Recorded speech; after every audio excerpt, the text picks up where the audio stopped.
Hello chess lovers, Swindle here, and in today's video we will take a look at a very dramatic game. The last stage of the game is notable, that's why we will go quickly through the game. On the white side is Canadian international master Stefan Boyd, and his opponent is Swedish chess player Torbjorn Glimbrant. The game was played in 1992 in Alicante, which is a city in Spain.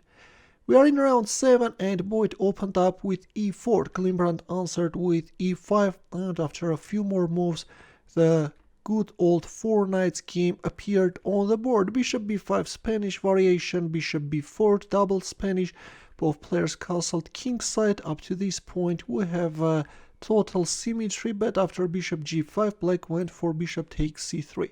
This is how the main theoretical line goes, and yes, we are following a well-trodden path. Knight d8 is also a theory, d4 h6. Here theory recommends knight e6. And if bishop c1 then c5, but in our game we have h6, after which white's dark squared bishop retreated all the way back to its initial square.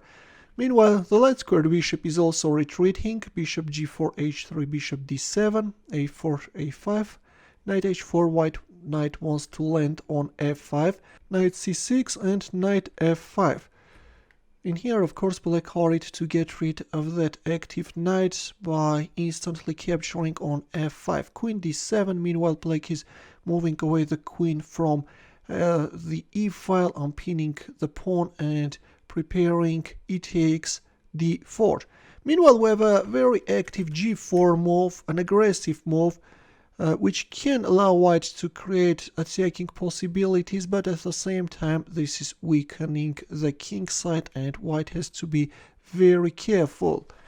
Nice diagonal for the dark squared bishop, but with c5 black hurried to neutralize it, and we have an exchange on d4. After bishop b5, queen c7, white won back the sacrificed pawn. White has a slight initiative, white has control over the e file. The e8 square is successfully controlled by this bishop, but it's not like that. Black's position is too bad. Still black is holding. Meanwhile, white wants to intrude inside the 7th rank. There it goes. By doubling up the rooks, white is going for rook e7, rook takes b7, knight e4.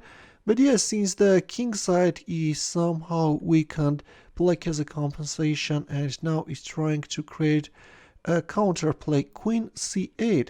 This is a very passive defense. At the moment the threat is rook takes e4, and with queen c8 black is counterattacking white rook, but better was, for example, playing rook d8. Instead we have queen c8 and there comes rook e7. Again, the threat is rook e4, black attacked the rook once again, queen a7, knight f6 and rook c7, freeing the e7 square for the second rook, but this allows black pawn to step forward, better was playing queen d4, and then for example rook a7, rook e7, this can be one of the possible ideas of how to proceed with the game, but instead in our game we have rook c7 and black pawn stepped forward. Rook e7, in return now white is dominating on the 7th rank and black has to be very careful. d3, rook takes f7, rook takes f7, rook takes f7, d2. Black is okay with rook takes g7, that pawn also drops, king h8, and now how to stop this pawn. White is doing it at the cost of giving up the bishop. d1 queen, bishop takes d1, rook takes d1, rook g6. Now white is creating a deadly mating threat. How to defend? That's the question. But white king is also exposed, and there comes queen d5 check, king g3, rook d3 check, king h4. Looks like that finally white found a safe shelter for his king, and now what to do? That's the question. Please pause the video and try to find the best defensive line for black. Ready?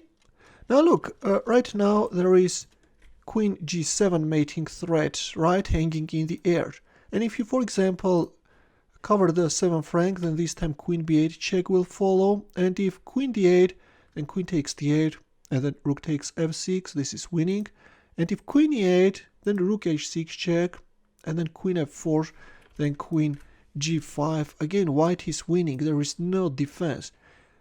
That's why in here, after king h4, black made a fantastic rook h3 move.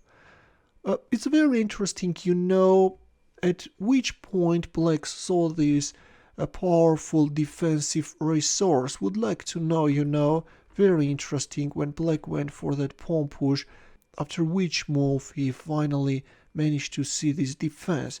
Anyways, rook takes h3 check is on the board, white is forced now to accept the sacrifice, queen h1 check, king g3, knight h5 check. Yeah, by the way, did you manage to find this line? Knight h5 check, forcing white to accept this sacrifice as well. The knight is gone, the pawn on h6 is fixed, and there comes queen f3 check. After sacrificing the rook and the knight and fixing this pawn on h6, black managed to turn his queen into a torpedo. If you win it, and suddenly stalemate appears on the board. After queen f3 check, white played king h2, and with queen g2 check, black forced white to accept the sacrifice. Yeah, all white can do is to play king g2 or rook g2, but in both cases, again, stalemate appears on the board, and this is a draw. Black has no legal moves. What a brilliant swindle by Torbjorn Glimbrant. I am sure that you enjoyed it a lot. Feel free to share this game with your friends as well. And in the end, a chess puzzle, a thematic one where the task is to draw with the white pieces. As usual, we'll wait for your answer in the comment section.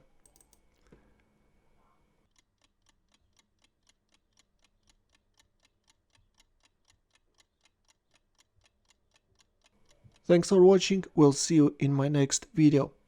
Take care.